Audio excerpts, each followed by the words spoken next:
la sortie wala la nouvelle sortie de Cheikh Oumar Diagne gis nañ ne depuis un certain temps génnul wax ci média bi ginnaaw bi nga xam ne jëlee nañ ko foofu ca présidence ñu bëri jàppoon na dafa am coow ak digganteem ak le premier ministre wala digganteem ak ki nga xam ne ni moom mooy le président Bassirou Diomaye Faye mais ci biir sortie bi dafa xam ne que ne amul benn problème avec le premier ministre amul benn problème ak ki nga xam ne ni moom mooy le président de la république te moom aussi dafa war di wax kenn mënu koo tere wax li nga xam ne ni moom mooy xalaatam ci biir réew mi ci noo gisee wala noo jàngatee sortie bu Cheikh Oumar Diagne boobu. waaw xam nga si man Cheikh Oumar Diagne dama ko xam balaa ñu koy nommé ay ministre wala muy ànd ak sax ay ñoom Diomaye. Parce que man su ma juumulee li ma njëkk am jotaay ak moom c'était en 2021. dama ko invité ñu waxtaan pendant 1 heure de temps d'accord. et yàlla def aussi mës nañoo nekk sama dëkkandoo. mooy voisin. sama kër ak këram soo toogee yaa ngi da ngay toog jàkkaarloo këram face. ñoo dekkoon alors mu nekk lu mu doon mooy laa lay wax. moom dafa nekk un esprit libre. koo xam ne kenn du ko tënk loolu xam naa ko ci moom. esprit libre. léegi nag esprit libre mooy koo xamante ni li nga xalaat moom da nga koy wax. di nga gëm di nga ko wax. donc nekkoo fii di faire semblant nga am comme jikko sénégalais parce que moo tax tey ñun sondage boo ko defoon sax da ngay échoué. parce que sénégalais yi ñu bëri duñ la wax luñ nar a def. waaw léegi soo boo ci naree tënku di def sondage da ngay daanu. wax nga dëgg de. léegi moom bokk si ñun moom li mu xalaat lay wax lu mu gis ne lii la loolu la. donc li tax ma wax la loolu mooy. et loolu boo ko bëggee indi ci gouvernement dafay am problème.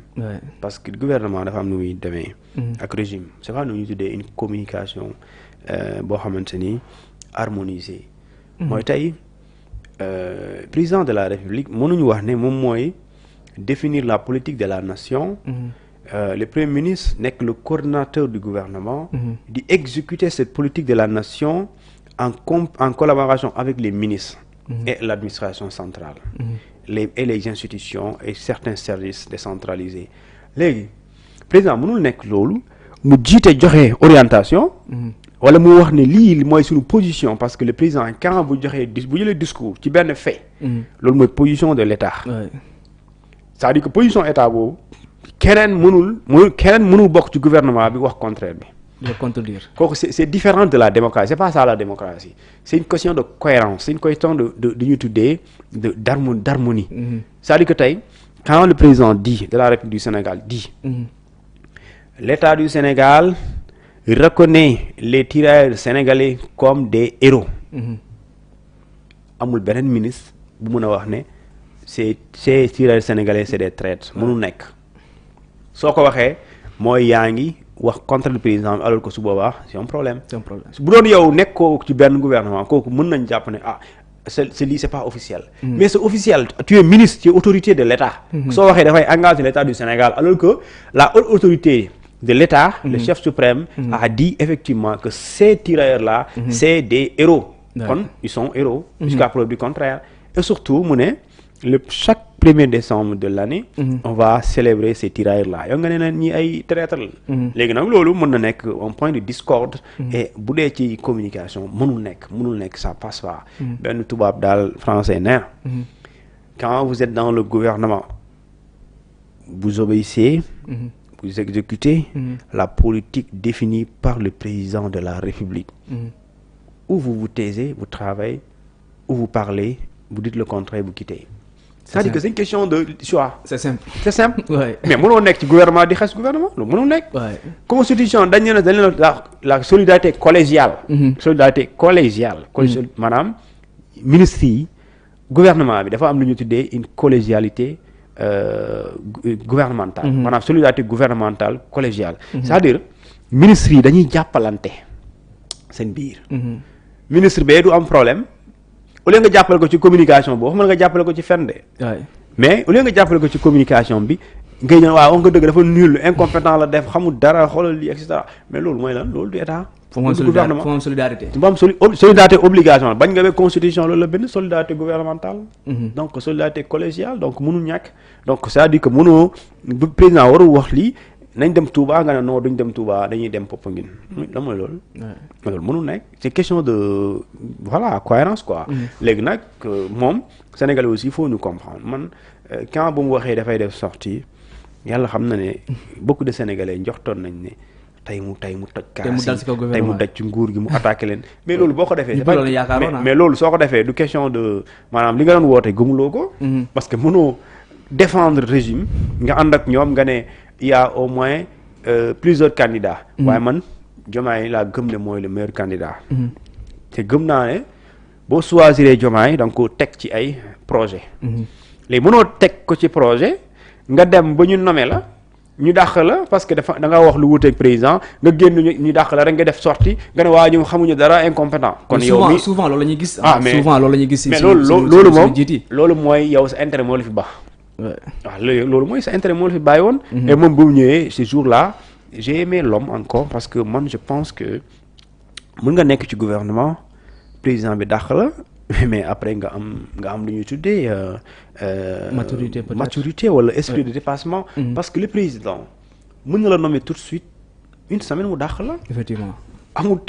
temps bu ñu wax da lay nommer pendant 1 an non dañ lay dàq déedéet il te nomme tout de suite le soir il dit ouais moi je suis désolé monsieur mais je signe le décret de limogeage loolu mën il amul benn compte bu mu lay rendre donc bu la nommé par confiance nga doy ko bu la dindee aussi par peut-être am na lu mu doon xaar ci yow matale woo ko am na lu mu doon bëggul nga wax ko def nga ko donc mu dàq la yow tamit yow mi ñu nommé woon nga amoon confiance président mu nommé la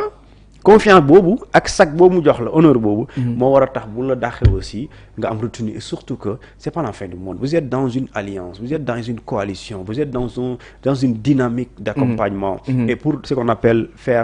la co-construction le président veut avec ay sénégalais ñu defar réew mi bëgg nga defar réew mi dàq na la mais c'est pas la fin du monde demain mun na la soxla léegi nag su boobaa sénégalais yi doon xaar ne bu génnee tey mu attaque régime bi tey mu révélé yenn affaires yi heureusement il n'a absolument rien révélé si ce n'est dédicacé livre bi sax Bassirou Diomaye Faye comme ñu bëri noppi woon moo taxoon bu doon dafa def ay révélation jamono ji ba léegi yaa ngi dégg coow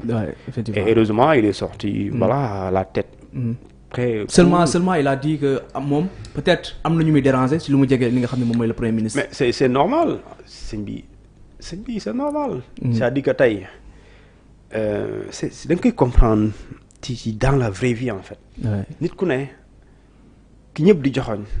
ñëpp koy bëgg a jege effectivement su dee man dama ko bëgg a jege mu gis ne yow yaa ma teree ma jege ko looy bëgg ma jóge fi mën na créer jalousie mais ça se comprend ça c'est la nature humaine ça c'est des relations humaines qui sont comme ça maintenant loolu njiit Diomaye ñu bëri dinañ ñëw nettali ko président diw ñii nii dañ la bëgg a yàqal ñii nii yow boo moytuwul ñii dañ lay yàqal ñii ñu ngi defar seen base politique boo leen seetaanee dañu lay daaneel wax ñaa premier ministre waaw yow Diomaye yow yaa ko jiital sénégalais élire ko mais daa mel ni moom dafa la bëgg a jaay ne moom mooy kilifa gi donc yooyu dañ koy dégg Sénégal noonu la mel waaw mais Sénégal dañoo doy waar et loolu c'est pas parce que da nga koy dégg bul séntu bañ ko dégg da nga koy dégg mais li ëpp solo mooy yow boo ko déggee lan nga koy classé c'est-à-dire que tey pendant que les gens disent que ñii seen ànd bi léegi mu tas Diomaye soxnaam am doom mu jël doom bi tuddee ko yaayu Sonko léegi jeex kooku léegi bu la waxee ne man lu mu la waxoon ne su ma politique naree séparé ak Sonko ma démissionné kon xam nga ne kon kii séeréer bu ndaw bi ñeme na ko de ñeme na ko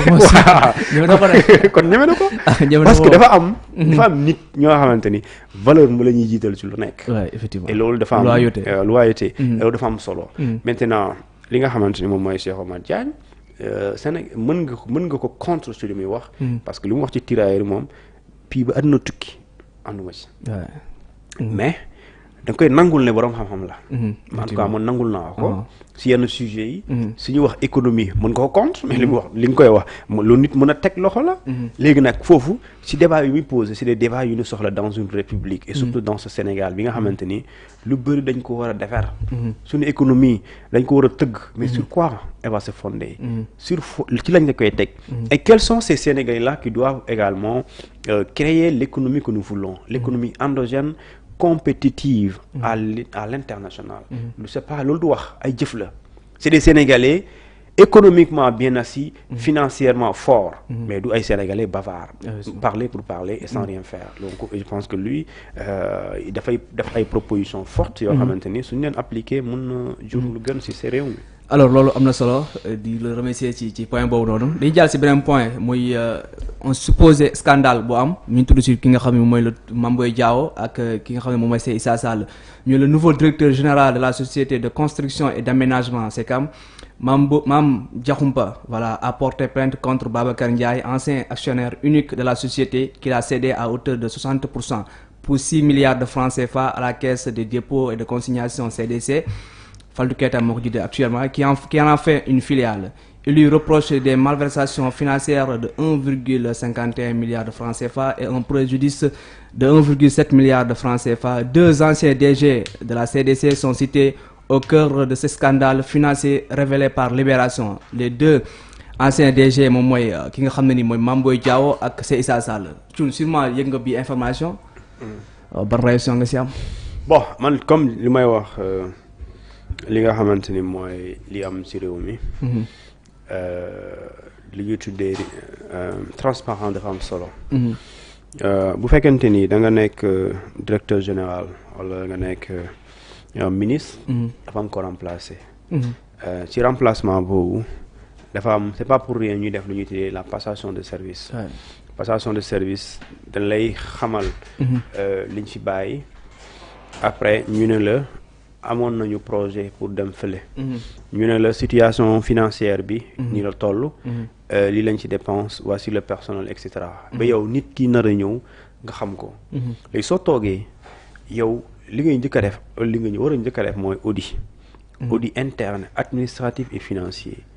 nit ñi dañ doon liggéey mais ñan ñoo doon liggéey ñan lañ am na prestation am na ay prestataire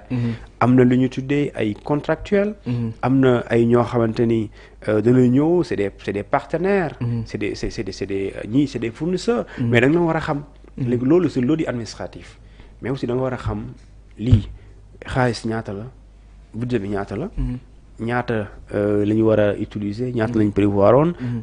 xaalis bi disponible na ñaata moo génnagum salaire yi ku ne ñaata salaire la am nga def bilan audit financier parce que loolu daf lay permettre nga gis ay irrégularités loo xamante ñu ngi ko doon def te jaarul yoon nga gis ne soit c'est des fautes de gestion soit c'est des infractions présumées yoo xam ne mun na nekk ay détournement mun na nekk ay corruption mun na nekk ay surfacturation et cetera léegi soo ko xamee en tant que directeur général li nga war a njëkk a def parce que yow yaa nekkul la personne morale de la direction ou de l'institut ou de je sais pas encore du service li nga war a njëkk a def mooy nga informer autorité supérieures yi maanaam ñi nga xam ñoo nekk sa ministère de tutelle nga def ko ba pare nga jël décision porte plainte nga porte plainte justice bu paree moom mooy def liggéeyam moo tax effectivement ce niveau directeur de SECAM c'est je pense c'est SECAM non SECAM c'est une filiale de la CDC maanaam bu doon fii mën nga am comprendre de manière simple nga créer entreprise tuddee ko ABC industrie mu jur lu ñu tuddee Sénégal xaw ma lan Abdourahmane industrie léegi ABC industrie moo jur Abdourahmane industrie ci moom la bokk d'accord léegi su boobaa ci SECAM bi dafa am directeur bi fi nekkoon ñu remplacer ko mais SECAM dañ ne woon